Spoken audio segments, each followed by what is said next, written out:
Hi, Simon.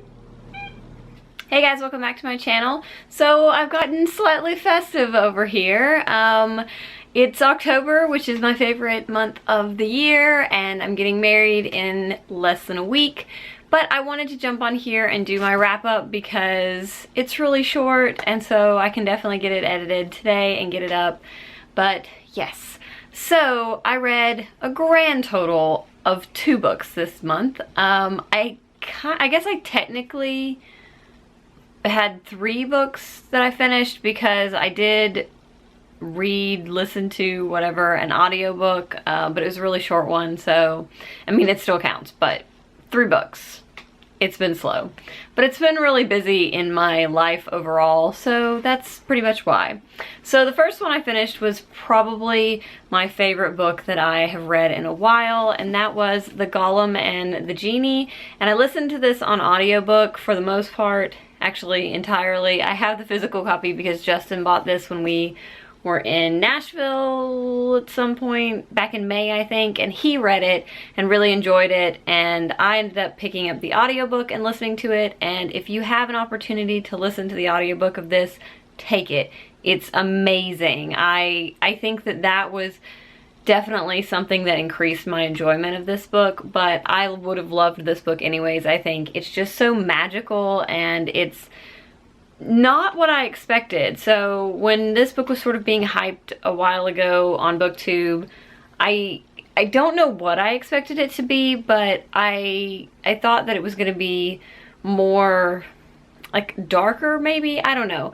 But it has definitely these mundane elements sort of laced in with this supernatural feeling, and obviously these 2 characters, the Golem and the Genie, are supernatural and of their selves, and it was interesting to see how their stories played out in sort of our world, and I loved it. It was set mostly in New York, and it was just really detailed and wonderful, and I greatly enjoyed this. I have no idea what I rated it because I finished this sort of back at the beginning of the month. This is one of those that I was finishing up in August, but I ended up finishing it at the beginning of September.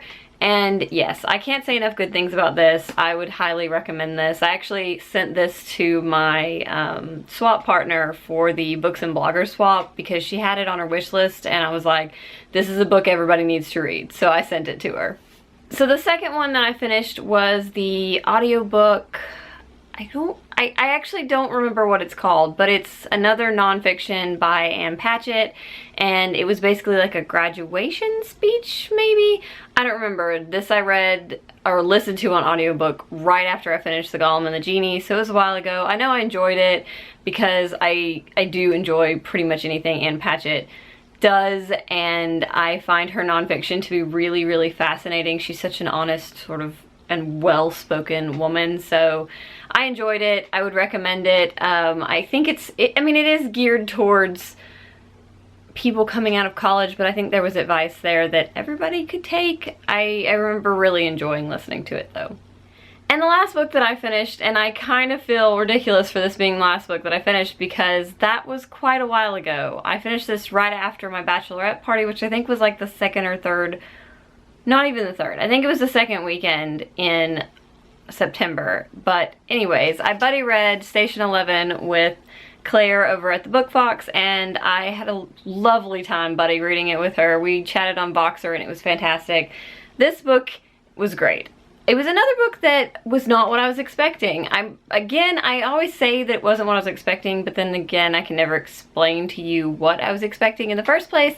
But basically, it was just, it's sort of, you know, post-apocalyptic. There's this disease that kills, or this flu that kills, you know, a large part of the population, and then we follow sort of like survivors, and we learn stories and from before and after, and it's sort of interesting how things are weaved in and out. And both of us sort of talked about how it was kind of puzzle-esque, which I think I've mentioned this many times before. I love a book that is like a puzzle, hence why my favorite Harry Potter is the second one, because it's kind of like a puzzle.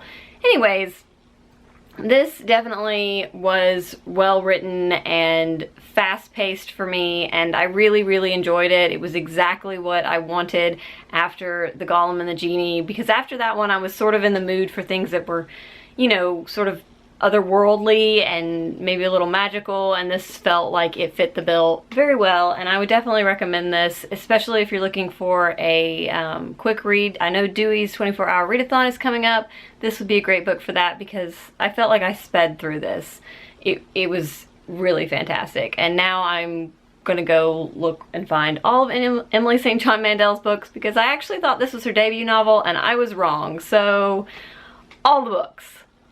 So I'm quickly just going to let you know what I am in the process of reading, since those were only, you know, 1 or 2 books. But I am almost finished with The Night Circus by Erin Morgenstern. I started reading this because of Sam from Thoughts on Tomes recommendation. She loves this book.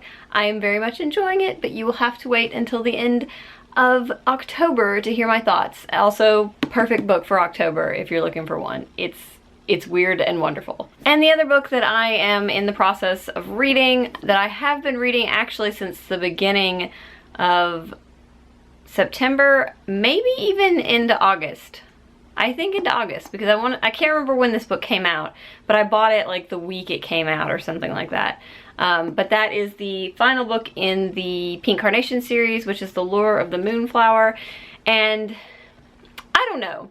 I'm about halfway through it and I'm enjoying it, but it feels so slow-paced in comparison to the rest of the series that I'm just having a hard time. And maybe that's for the best, because then I'm not going to finish it really, really fast, but at the same time, I wanted it to be really fast-paced, and I wanted it to be something that I was just like into and excited about, because it's the final book in a series that I have really enjoyed reading, but it's not doing it for me right now. And that's partly probably because I don't know that I'm in the mood for this, so I don't want to push myself to continue reading it if I'm not in the mood for it, because it is the final book in a series and I don't want to ruin it for myself by not being in the mood for it. So I may or may not finish this by the end of October, but I will definitely finish it before the end of the year. So that is it for my books that I read in September and the things that I sort of started in September and am currently reading. I hope that you guys are having a lovely beginning of October.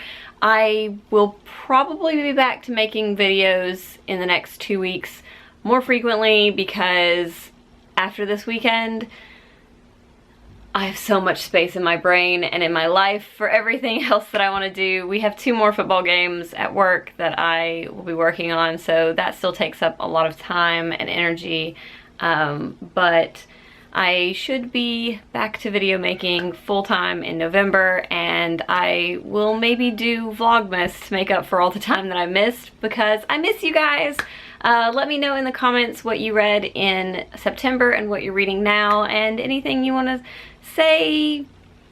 Yes. Next time I see you, probably I will be married.